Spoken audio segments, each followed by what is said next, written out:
But we are continuing the topic of Ukraine. As you know, on August 13th, 18th, and 22nd, 2025, the armed forces of Ukraine, using unmanned aerial vehicles and missiles, attacked the infrastructure of the Druzhba oil pipeline no fewer than 3 times. We already touched on this briefly today. Now let's talk about it in more detail. The Druzhba oil pipeline. Let me remind you, it ensures uninterrupted supplies of Russian oil to Eastern European countries, including Hungary. In the last instance, this led to a halt in oil pumping for several days while repairs were underway. This action by the Kiev regime provoked justified indignation from the Hungarian authorities, who assessed such actions by Kiev as an encroachment on the country's sovereignty and pointed out to the European Commission a gross violation by Ukraine of the European Commission's guarantees against striking critically important energy infrastructure objects used for delivering energy resources to European Union countries. This is not the first time we have seen that in matters of energy security, Euro institutions are prepared to shamelessly sacrifice the interests of EU member states if it damages our country. The proverb, "to spite my grandmother, I'll freeze my ears off," has found particular development in the 21st century within the space of Western European countries. They have elevated this logic to an absolute, and they are prepared to sacrifice everything: their own security, their own economy, their own prosperity, and yes, even their own citizens. All of this has just one goal: to make things worse for Russia.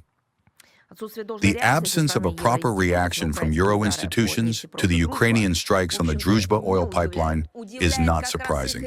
Their reaction, which I have already mentioned, is surprising. They stated that these actions would not affect the energy, security, and well-being of the European Union member states. This is shocking.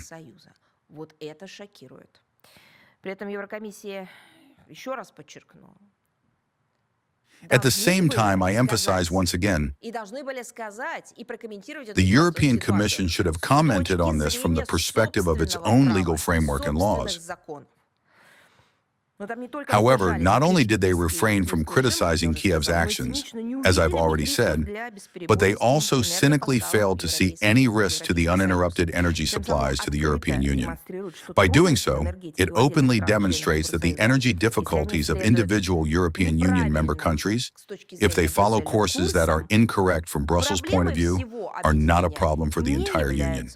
This is that notorious European solidarity in action. Remember this.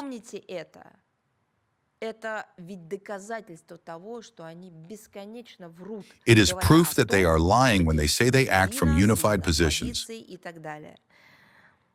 The next step could very well be a statement that strikes on energy infrastructure are in line with, or even contribute to, the implementation of the roadmap for abandoning Russian energy resources proposed by the European Commission in May of this year. I wouldn't be surprised, but at the same time, the relevant laws, which classify such acts as terrorism, have not been repealed.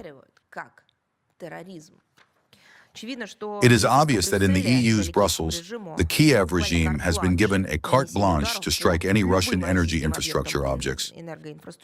Thereby, they are de facto becoming accomplices to Kiev's terrorist actions.